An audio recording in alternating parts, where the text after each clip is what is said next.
A lot of people think that the intelligence apparatus in an organization should be structured to support the company's chosen strategy, right? Would anybody disagree with that? Raise your hand if you disagree with that statement, that the intelligence function should support a company's chosen strategy. If you do disagree with that, you're not wrong, because we've found that the chosen strategy of any given organization was probably invented in a world that no longer exists, and a set of assumptions that have probably changed since that strategy was chosen. Strategy tends to be one of those things that your CEO says, this is the reason I get a $20 million paycheck every year, is because I know how to implement and execute the strategy like nobody else in the industry can. Anybody work for an organization like that?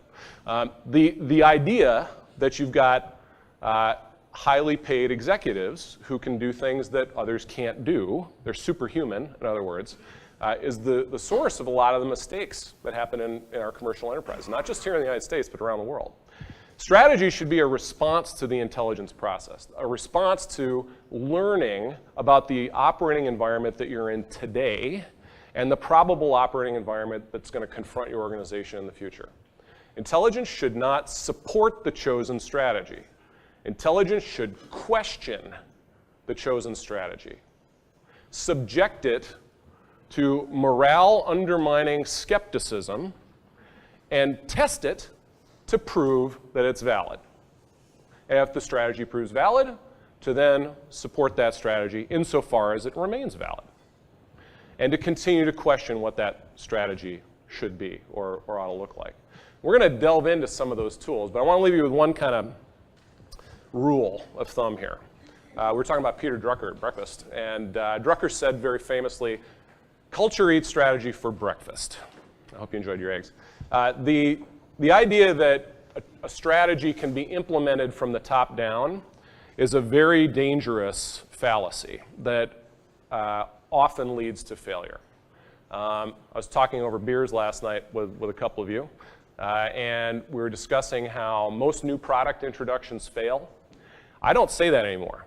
I actually now say very few new product introductions succeed, or very seldom do new product introductions actually produce the promised benefits.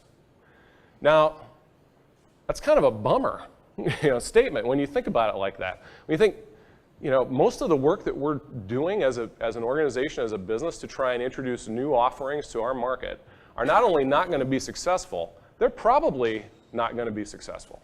Statistically speaking, it's something like 98% fail in the first 5 years. 50% fail in the first year. So this goes for not only new product introductions by existing companies and successful companies, but startups.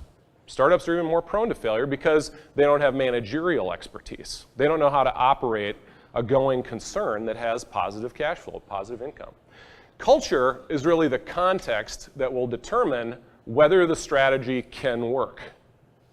If the strategy can't work in the context of the culture, then it's the wrong strategy. You have to pick a different one. You have to choose a different one. And so these are some rules of thumb, because my buddy Craig wrote this paper back in 2010 for the Journal of Strategic Marketing, a special issue on competitive intelligence analysis and strategy. Competitive intelligence analysis failure. Diagnosing individual level causes and implementing organizational level remedies. What this boils down to, and this is a research study that crossed a bunch of different organizations, and they looked at really why analysis fails. And the primary reason intelligence analysis fails, which is the primary reason why any strategic initiative will fail, is because the analyst is naive.